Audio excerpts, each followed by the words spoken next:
21세기에도 여전히 기독교는 세계 곳곳에서 핍박을, 박해를 받고 있습니다. 기독교 박해 국가 감시 단체인 오픈도어스 USA에 따르면은요, 지난 한 해에만 전 세계적으로 약 3억 4천만 명의 기독교인이 핍박과 차별을 당하였습니다. 이 중에 4,761명은 기독교 믿음을 버리지 않는다는 이유로 살해되었고요. 4,488개에 달하는 교회가 테러 공격을 당하였습니다. 심각한 핍박에 시달리고 있다고 이 오픈도어스 USA는 밝혔죠. 타 문화 또는 타 종교와의 이념 갈등 혹은 극단적인 민족주의자들에 의한 희생이었습니다. 이 같은 박해가 우리에겐 잘 실감이 나지 않습니다. 만약 이렇게 급박한 상황이 일어나고 있다면, 그래서 예수를 믿는 삶에 핍박이 일상이 된다면 실은 누가 믿으려 할까요? 잘 믿지 않을 것 같아요. 아마도 예수를 믿는 목적 자체가 마음의 평안과 복받는 일, 사후 준비 정도에 머문다면 당장 어떤 불이익이 닥쳐올 때 믿음을 쉽게 저버릴 겁니다. 그러나 여전히 이 21세기에도 자신의 믿음 때문에 박해를 감내하는 이들이 많이 있다는 거예요. 예수님은 박해 앞에서 자신의 안위를 우선하려고 하는 모든 안일한 그리스도인들을 향해 믿는 자로서 고난은 당연하다라고 말씀을 합니다. 마가복음 13장 9절로 13절에서도 그리스도인들에게 마지막 때에 당할 그 환난에 대해서 경고를 하셨고요. 그 앞에 나와 있는 요한복음 15장 18절 19절 말씀에서도 세상이 그리스도인들을 미워하고 핍박할 것이라고 말씀하셨어요. 우리 이 말씀 같이 읽어보겠습니다. 세상이 너희를 미워하면 너희보다 먼저 나를 미워한 줄 알라. 너희가 세상에 속하였으면 세상이 자기의 것을 사랑할 것이나 너희는 세상에 속한 자가 아니요 도리어 내가 너희를 세상에서 택하였기 때문에 세상이 너희를 미워하느니라. 주님이 너희를 세상에서 택하였기 때문에 세상이 너희를 미워하느니라. 주님이 선포하고 계시는 거예요. 내가 너희를 택했기 때문에 너희는 고난을 당할 수밖에 없어. 그와 함께 빌립보서 1장 29절에서도 그리스도를 위하여 너에게 은혜를 주신 것은 다만 그를 믿을 뿐 아니라 또한 그를 위하여 고난도 받게 하려 하심이라 말씀을 하죠. 자, 말씀을 종합해 보면 우리가 예수를 믿는 그 순간부터 이미 우리는 고난의 환경에 노출되어 있습니다. 고개를 돌려보세요. 고난이 있는 거예요. 여기도 고난, 저기도 고난. 그리스도인으로서 우리의 삶에 아무리 온유하고 화평을 이루려 한다 해도 우리가 믿는 예수님 때문에 가치 충돌도 일어나게 되고 언제든 어떻게든 세상은 우리를 압박해 올 거예요. 우리에게 그 박해란 목숨을 잃거나 교회가 불태워지거나 삶의 터전에서 쫓겨나는 것이 아닌 일상에서 부딪히게 되는 자그마한 어떤 불편함, 언어 폭력, 또 부당한 대우일 수 있습니다. 나의 믿음으로 인해서 이런 상황이 닥치게 되면 이런 그 자그마한 불편함, 언어 폭력, 부당한 대우 등 나를 압박해오는 이것들을 내가 피하기 위해서 타협점을 찾으시겠습니까? 아니면 끝까지 내가 믿는 예수님을 위해서 내가 겪는 이 고난, 압박을 우리가 견뎌내시겠습니까? 항상 이 선택 지점에 우리는 서 있는 거예요. 예수님은 믿음의 삶에 분명 고난이 있다고 하셨습니다. 어떻습니까? 여러분의 삶이 고난 가운데 있습니까? 아니면 편안하십니까? 내가 평안하게 보내고 있다면 왜 내가 평안한가 우리가 한번 생각해 봐야 되겠죠. 물론 우리가 주님 안에 있기 때문에, 주님의 그 평안 가운데 있기 때문에 평안하죠. 그러나 우리가 직무유기했을 가능성도 있는 거예요. 그리스도인으로서 아무것도 하지 않았기 때문에, 저 사람이 선택받은 사람인지 거룩한 백성인지 전혀 드러내지 않았기 때문에, 예수의 이름을 그의 일상 속에서 한 번 더 언급하지 않았기 때문에, 택함 받은 백성인지 모르니까 고난이 없을 수도 있는 거죠. 어떤 자그마한 불편함이 없을 수도 있는 거죠. 우리가 복음이신 예수 그리스도를 믿게 되면요, 여러분 그 마음에 막 그 예수님 때문에 뜨거운 열정이 있을 때 어떠셨어요? 예수님 전하고 싶으셨잖아요. 근데 세상이 이 가치, 세상의 어떤 그 가치와 상반되는 하나님의 나라의 가치를 들고 예수님의 이름을 들고 실은 나가면 사람들은 좋아하지 않죠. 환영하지 않아요.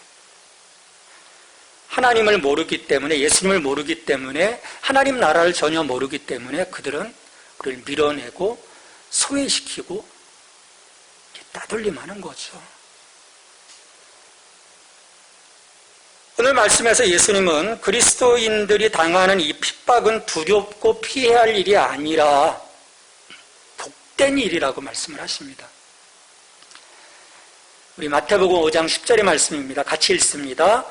의를 위하여 박해를 받은 자는 복이 있나니 천국이 그들의 것임이라. 예수님은 박해를 받는 자들이 복이 있다라고 말씀하셨어요. 이 말씀을 자세히 살펴보면 그냥 세상의 모든 박해받는 자들이 복이 있다고 말씀하지 않으셨어요. 의를 위하여 박해를 받은 자가 복이 있다라고 말씀을 하십니다. 여기서 의가 뭘까? 일반적인 정의는 아니에요. 바로 하나님의 의이신 예수님을 말씀하는 것이죠.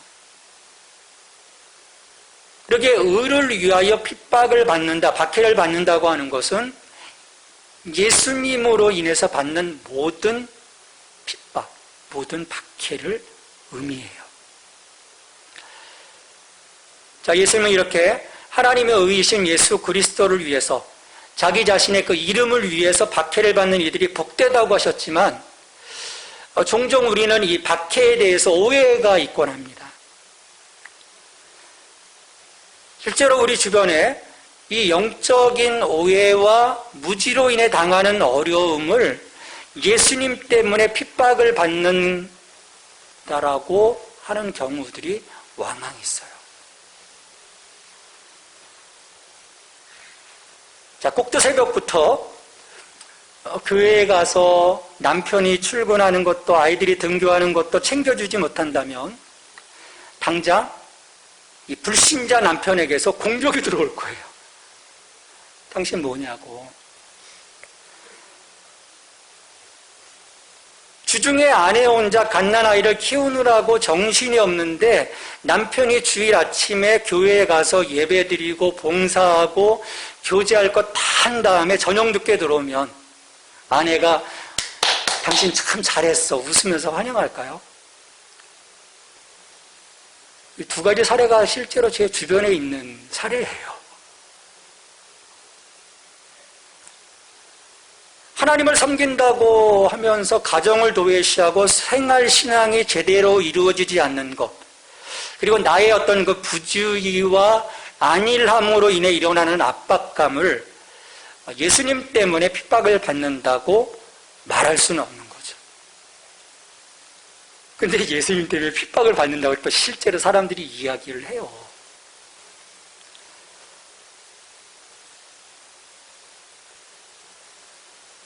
우리가 예수님이 자신을 위해 핍박을 받는다고 하는 것, 그것은 지금 있는 삶의 자리에서 자신의 본분을 다하고 예수님을 믿는 그 믿음을 지키기 위해 곤란함을 겪고 있는 것, 바로 그 지점. 그것을 예수님께서는 예수님을 위해서 핍박을 받는 것이고 바로 그것을 예수님은 복되다라고 하신 거예요. 11절 말씀입니다. 나로 말미암아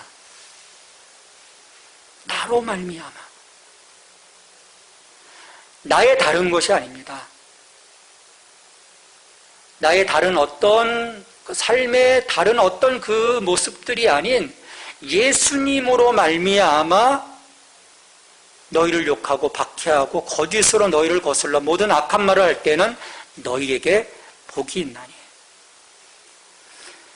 예수님은 이 말씀을 통해서요, 언제고 예수님을 선택하고 그분의 이름을 가지고 행동하고자 할 때 세상이 어떻게 돌변할지를 말씀해 주시는 거예요. 세상은 예수 그리스도 이름을 꺼립니다. 물론 굉장한 어떤 성인으로서의 예수님을 이야기할 때는 그래, 오케이.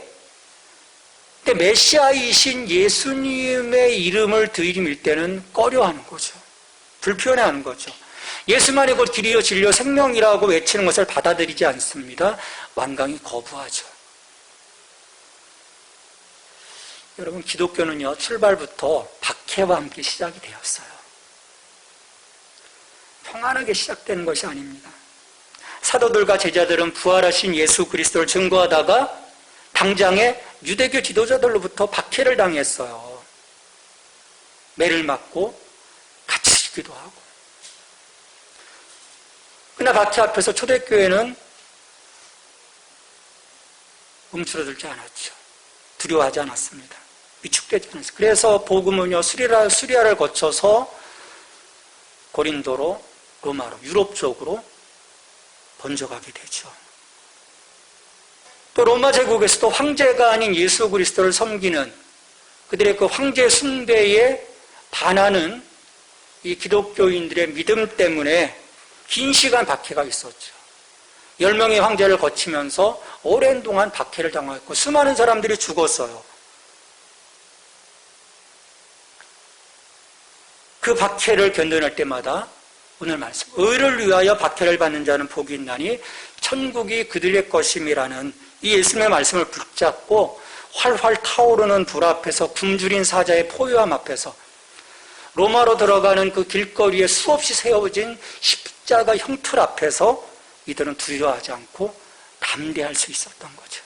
의를 위하여 핍박을 받은 자는 복이 있나니 천국이 그들의 것입니다. 그게 그들의 마음판에 새겨져 있었던 거예요. 세상이 보면 미친 짓이죠. 예수의 이름이 뭐라고?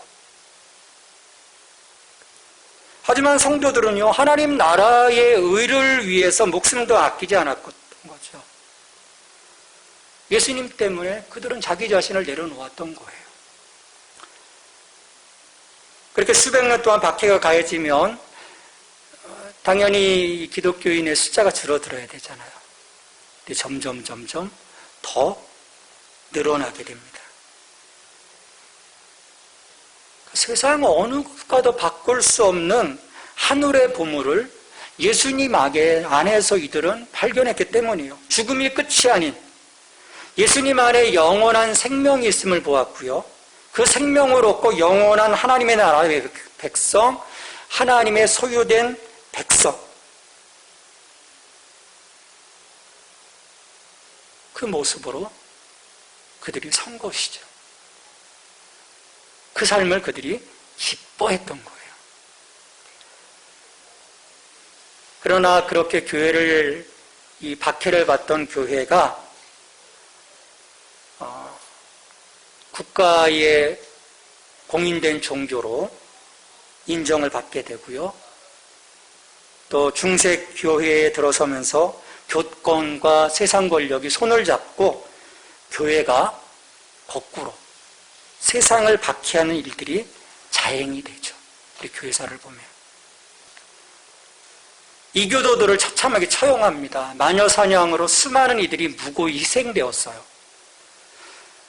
교회는 하나님 나라를 위해서 핍박을 받는 것이지 예수님 때문에 다른 이들을 억압하고 지배하는 것이 결코 아닌데도 자신들의 이 교권 확립을 위해서 그와 같은 억압 정치를 펼쳤던 거죠.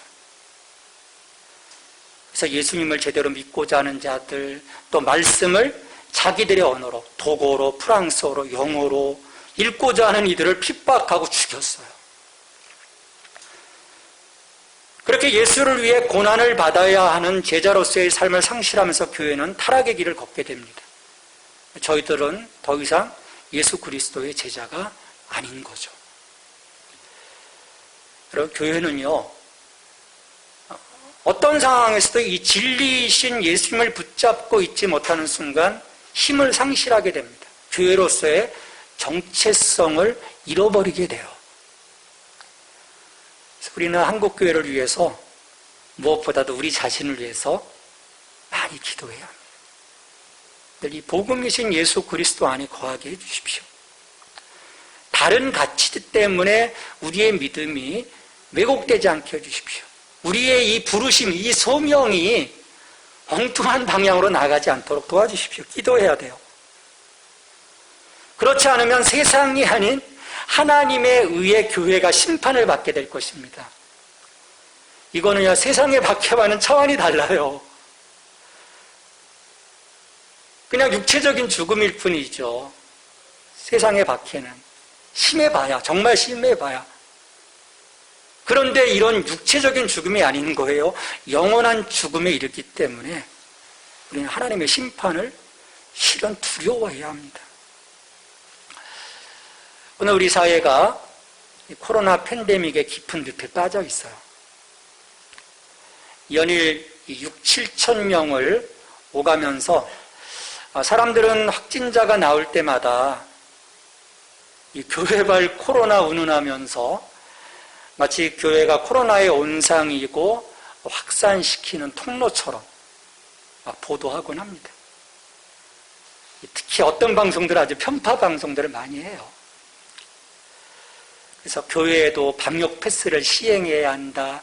빨리 인원을 줄여야 된다. 아예 그냥 문을 닫아버려야 된다. 야당 법석입니다. 근데 이 문제를 어떤 이들은 코로나를 빙자해서 예배를 못 드리게 교회가 탄압을 받고 있다라고 이야기를 해요. 이 이면에 그런 깊은 뜻이 있을지는 모르겠지만 그런 논리로 우리가 이야기해보면 이 땅의 자영업자들은 모두 지금 박해 상황에 놓여 있는 거예요. 왜? 코로나 방역이 강화되면서 지금 영업이 제한받고 수입이 줄기 때문인 거죠. 여러분, 지금의 상황은요, 결코 예수님을 위하여 받는 비난과 압박이 아닙니다. 교회의 안일함과 공공성을 상실한 결과가 아닐까 저는 생각을 해요. 우리가 문제를 제대로 직시하지 못하면 우리의 이 처한 상황, 어려움들을 실은 잘 해결해 나갈 수가 없는 거예요. 잘못 싸우게 되는 거죠. 우리는 주적을 분명히 해야 되고요. 우리가 어떻게 해야 될 것인지, 이 마지막 때에 어떻게 싸워야 할 것인지를 명확히 할 때 우리에게 승리가 있는 거죠. 이 방향이 잘못될 때 교회는 오히려 힘을 잃어버리는 거예요. 물론 그리스도인들이 이 사회의 협력을 잘하고 봉사에 앞장서고 사회 정의 구현을 위해서 빛과 소금의 역할을 감당하는 거룩한 삶을 잘 산다고 해도 이 세상이 그런 우리를 칭송할 세상은 아니에요. 박수 안 칩니다. 그게 세상이에요. 국가적으로 기독교를 허용하지 않아 그리스도인들을 드러내놓고 박해하고 죽이기도 하지만 실은 많은 나라에선 헌법의 신앙의 자유의 보장을 받고 있어요. 그래서 심각한 박해가 없어 보입니다. 우리나라도 마찬가지예요. 그러나 교회의 외침 자체를 보면 결국은 핍박을 당할 수밖에 없어요. 교회는 오직 예수 그리스도를 통해서 많은 사람이 구원받기를 원하시는 아버지의 마음을 가지고 세상을 향해 나아가는 하나님 나라의 전초기지이기 때문입니다. 항상 그 전초기지는요, 적의 집중 포화를 막거든요. 뭔가를 선포하고 뭔가를 드러내면 공격을 받게 돼 있는 거예요. 우리가 스데반에서 그런 모습을 볼 수 있거든요. 자, 말씀의 잣대로 예수님의 죄를, 예수님의 그 말씀의 잣대로 이 유대인들의 죄를 들추어내지 않습니까? 쭉 전체 구약의 그 말씀들을 인용해 가면서 너희들이 하나님의 아들을 그렇게 했다라고 그들의 어떤 죄를 들추어냈을 때 유대인들이 어떻게 합니까? 스데반에게 득달같이 달려들어 돌을 들어 쳐 죽이거든요. 그런 것처럼 세상도 만약 이러한 그 상황이 닥친다면 교회를 향해서 분명 돌을 들 때가 올 것입니다. 교회는 그래서 그게 두려워서 세상을 아우르고 달래는 공동체가 되어서는 안 돼요. 존속을 위해서 적당히 애둘러서는 교회로서의 본질을 상실하는 것입니다. 그래서 우리는 분명히 해야 되는 거죠. 우리가 어떤 공동체인지, 우리 안에 어떤 보석을 갖고 있는지 그걸 우리는 분명히 해야 합니다. 따라서 우리가 예수님께 충성함으로 세상의 이 가치의 반대편에 서 있다는 이유로 우리를 공격하고 비난하는 이 세상 사람들을 우리는 두려워하지 말아야 합니다. 그게 구도인 거예요. 하나님이 그렇게 구도를 짜놓으셨어요. 그걸 두려워하지 말라는 거예요. 당연한 반응이라는 거죠. 예수님은 그런 상황을 두려움이 아닌 기쁨으로 넘어설 것을 명령하시죠. 나로 말미암아 너희를 욕하고 박해하고 거짓으로 너희를 거슬러 모든 악한 말을 할 때에는 너희에게 복이 있나니 기뻐하고 즐거워하라. 욕을 먹고 핍박을 받고 우리를 모락하며 악한 말을 한다고 해도 마음 상해하거나 힘들어하지 말라는 말씀인 거예요. 이 사람들이 톡톡 던지거든요. 우리 마음을 뒤집어 놓을 때가 있거든요. 아유, 교회 다닌다면서 요즘 교회가 왜 그래? 사실 그런 말 자체도 실은 마음 상하는 거거든요. 그 던질 말이 아닌 거예요. 굳이. 그런데도 굳이 한마디씩 하거든요.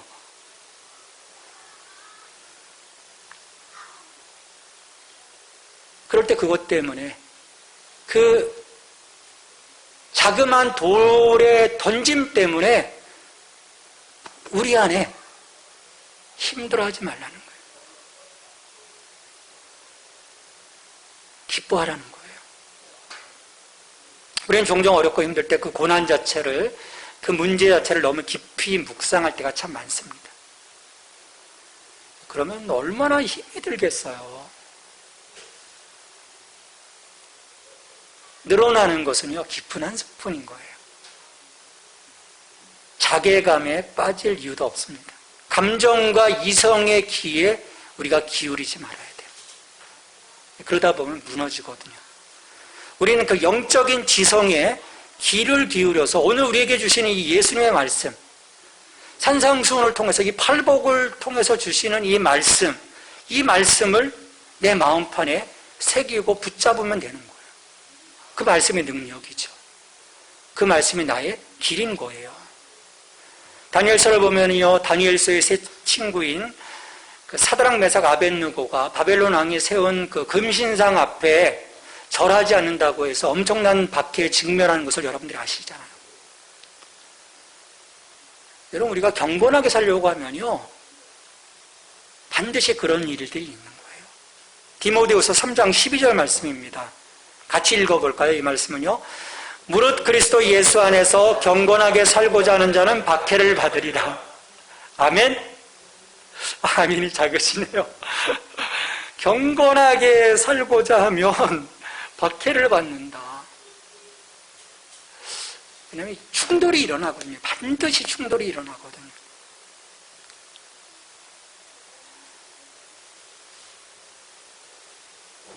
자, 그런데 사드락 메삭 아벳느고는 여기에 굴하지 않습니다.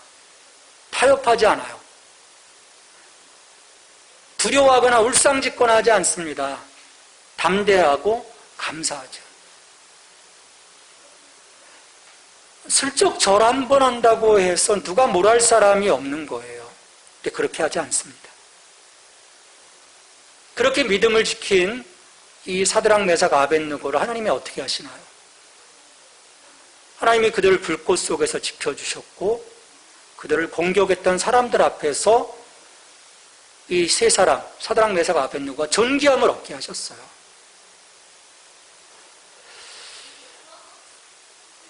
저는 이것이 사드락 메삭 아벳느고에만 적용되는 말씀이 아니라고 봐요. 여기 있는 우리 한 사람 한 사람에게도 실제로 적용되어질 수 있는 말씀이라는 거죠. 여러분, 그 불을 두려워하지 말라는 거죠. 그 세상의 그 물질적인, 세상의 제한적인 그 힘을 두려워하지 말라는 거예요. 그거 넘어 계시는 하나님의 보호하심을 우리가 볼 수 있다면 우리는 그 어떤 상황에서도 앞으로 나갈 수 있다라고 하는 것 보게 되죠. 로마서 8장 18절에서 말씀합니다. 현재의 고난은 장차 우리에게 나타날 영광과 비교할 수 없도다. 그리고 12절에서도 예수님 말씀하시죠. 마태복음 5장 12절에서 하늘에서 너희 상이 큽니다. 이걸 기뻐하라는 거예요. 너희 복이 이 땅에 여기에서 생각하는 그런 제한적인 복이 아니야. 하나님 나라의 커다란 복이야. 우리가요, 그런 그 물질적인, 이 유물론적인 이 세상을 뛰어넘어서 이것들을 파괴하고 넘어서는 하나님 나라의 시선으로 우리 자신을 바라본다면 우리는 굉장한 사람인 거예요. 우리는 엄청난 하나님의 은혜, 하나님의 축복이 지금 임해 있습니다. 우리는 자꾸 이걸 보죠. 내 손 안에 내가 무엇을 갖고 있는가, 나의 지금 환경이 어떤 환경 가운데 처해 있는가를 자꾸 바라볼 때 우리는 위축될 수밖에 없는 것입니다. 하늘에서 너희의 상이 큼이라. 우리 이것을 바라볼 수 있기를 바랍니다. 우리가 무엇보다도요, 전혀 누구도 이 믿음의 길에서 박해받지 않았다면, 그래서 새로운 길이라면 이 길을 가기가 힘들 거예요. 근데 지난 2000년간 많은 성도들이, 또 2000년 이전에도 구약의 많은 선지자들이 하나님의 의를 위해서 핍박을 받았거든요. 그리고 2000년 동안에도 세계 열방에서 수많은 사람들이 예수님의 이름 때문에 박해를 받아왔어요. 근데 그 길을 포기하지 않았습니다. 그래서 오늘까지 온 거 아닙니까? 우리는 이들이 뿌려놓은 희생의 길에서 더욱 담대하게 신앙의 길을 타협하지 않고 걸어가야 합니다. 이게 가서 꼭 어떤 목숨 걸고 싸우라는 말이 아닌 거예요. 우리의 부딪히는 삶에서의 그 자그마한 어떤 그 걸림돌 때문에 스스로 물러서지 말라라는 것입니다. 그들 넘어서라는 거예요. 근데 그렇게 넘어설 때 어떤 외부적인 압력이 있겠지만 그것들을 이겨내면서 나가라는 거예요. 왜? 뒤로 물러서는 자는 하나님이 기뻐하지 않으시기 때문입니다.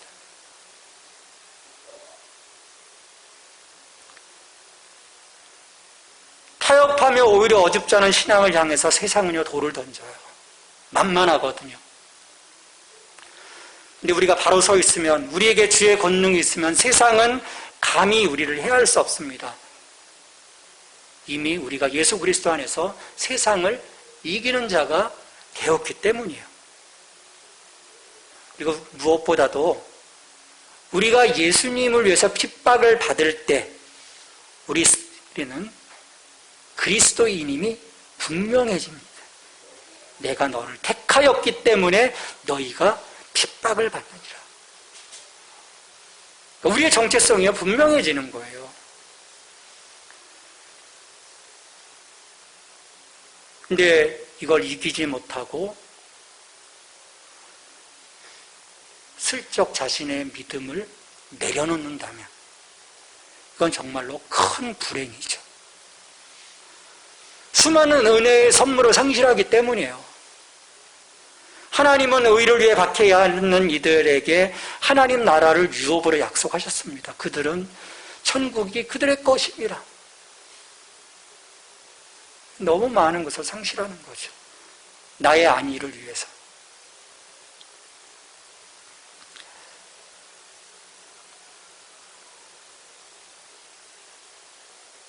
우리는 속지 말아야 합니다. 우리가 이것을 쉽게 버리고 떠나는 것은요, 사탄이 말하는 바예요. 근데 저는 너무나 많은 이런 분들을 봤어요. 쉽게 자신의 자그마한 그 평안을 위해서, 그 편리함을 위해서 우리는 끝까지 나가야 하는 것이죠. 기뻐하고 즐거워하고 감사하며 찬송하며 나가야 하는 것입니다. 빌립보 감옥에서 바울과 실라가 정말 엄청 맞습니다. 피투성이가 돼서 또 쇠사슬의 착고에 차여서 감옥에 처박히게 돼요. 그럴 때 어떻게 합니까? 바울과 실라가 내 처지가 왜 이렇게 됐냐? 탄식하지 않았어요. 기뻐하며 찬송하였더라고 성경은 표현합니다. 그럴 때 어떻게 됩니까? 착고가 풀어지고 옥문이 열려지고. 여러분, 우리가 이런 그 상황 속에서 나의 어떤 그 올가맴 속에서도 내가 앞으로 나가고자 할 때 하나님이 이 모든 억압의 틀을 풀어주시는 상황이 바뀌게 되는 것이죠. 오늘 우리들은 하나님 나라의 백성으로 우리들의 동기와 행위, 일과 언어, 사상 등 삶의 우선순위에서 하나님을 맨 앞에 모시도록 부름을 받았습니다. 사람들은 이 부르심을 실은 부담스럽게 여겨요. 좀 위로받고는 싶은데 이 말씀대로 너희가 살아가라. 이 말을 듣고 지켜 행하는 자는 반석의 집을 지은 자와 같다. 말씀하시면 부담스러우신 거예요. 부담스러운 거예요. 많은 사람들이. 가기 어려운 길이라고 생각하기 때문이죠. 목사님 그거 다 어떻게 지켜요?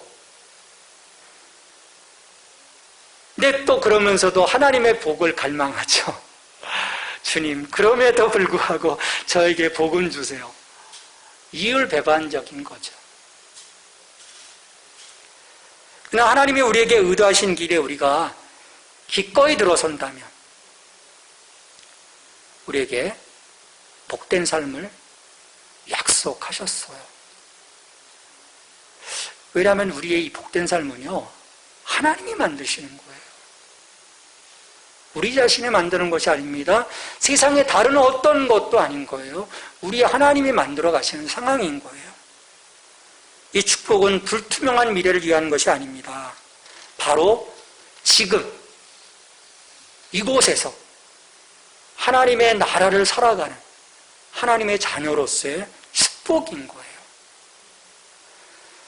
예수님이 우리에게 말씀하신 이 8가지 복, 1절로부터 12절까지의 이 8가지의 복은 왕이신 예수 그리스도께 복종하고 그분의 은혜를 맛본 사람들만이 가질 수 있는 표지입니다. 그 은혜를 맛보고 그분께 복종한 자만이. 이 표지를 우리들 서로에게서 발견하고 함께 하나님 나라에서만 누릴 수 있는 기쁨을 서로 공유할 수 있는 우리 예수 생명교회의 믿음의 공동체가 될 수 있기를 주님의 이름으로 축원합니다. 이 명분뿐인 신앙, 이것은 하나님께서 기뻐하지 않으세요. 온전한 신앙의 삶을 하나님께 올려드릴 때 그 로마서 12장 1절에서 말씀하고 있는 삶으로 드려지는 온전한 예배, 내 생활 속에서 드러나는 삶의 열매를 가지고 하나님께 그 예배를 올려드릴 때 그 예배자의 삶을 하나님이 기뻐하시는 거죠. 우린 그걸 소망해야 돼요. 이것이 주께로 향하는 옳은 길입니다. 이 길을 주님이 기뻐하시는 거예요. 그리고 무엇보다도 우리가 살아있음을 느낄 수 있는 길이 바로 이 길입니다. 죽은 믿음이 아닌 산 믿음. 그러기에 이 길에 서 있는 자야말로 예수님께서 복된 자라고 하시는 거예요. 하나님 나라를 살아가는 참 제자라고 예수님께서 선포하시는 것입니다.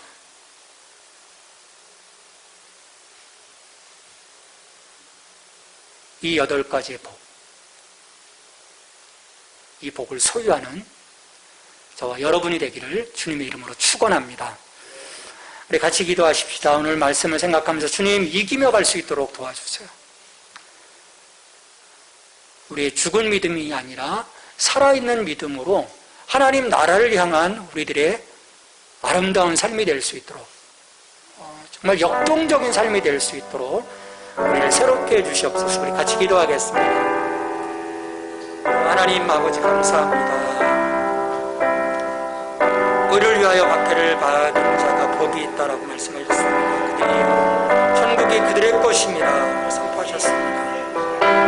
주님을 위하여 받는 여러 가지 어려움들을 우리가 피하지 않게 하여 주시옵소서. 그 안에 서 있음을 기뻐하고 즐거워하게 하여 주시옵소서. 하나님의 나라에 대한 그 소망을 가지고 이기며 나갈 수 있도록 하나님 역사해 주시옵소서. 우리 한 사람 한 사람의 믿음의 그 모습 속에서 주님 이 능력들이 나타나기를 원합니다. 주님 이 능력으로 새롭게 하여 주시옵소서. 주님 이 길에서 우리의 살아있음을 주님께 증거할 수 있는 저희들의 모든 삶이 될 수 있도록 주님 축복하여 주시옵소서.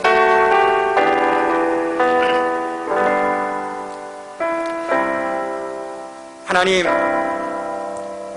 우리가 예수님 때문에 새롭게 되어지고 그 예수님을 위해 또한 이 땅 가운데서 살아갈 수 있도록 하심을 감사드립니다. 오늘 말씀을 우리가 묵상해 보면 예수님을 위하여 우리가 살아갈 때 반드시 거기에 고난과 어려움이 있음을 우리에게 말씀해 주셨습니다. 주님, 우리가 경건하게 살아가면서 닥쳐오는 여러 가지 그 어려움 앞에서 결코 믿음의 작은 자가 되지 않게 하여 주시옵소서. 믿음의 용사가 되게 하시고 그것들을 넘어서게 하시고 이겨내게 하시고, 그래서 우리가 하나님 앞에 살아있음을 느낄 수 있는 이 생명의 길이 될 수 있도록 주님 이 길에 서 있어 참으로 복된 자가 될 수 있도록 주님 우리에게 성령의 기름을 부어 주시옵소서. 예수님의 이름으로 기도합니다. 아멘.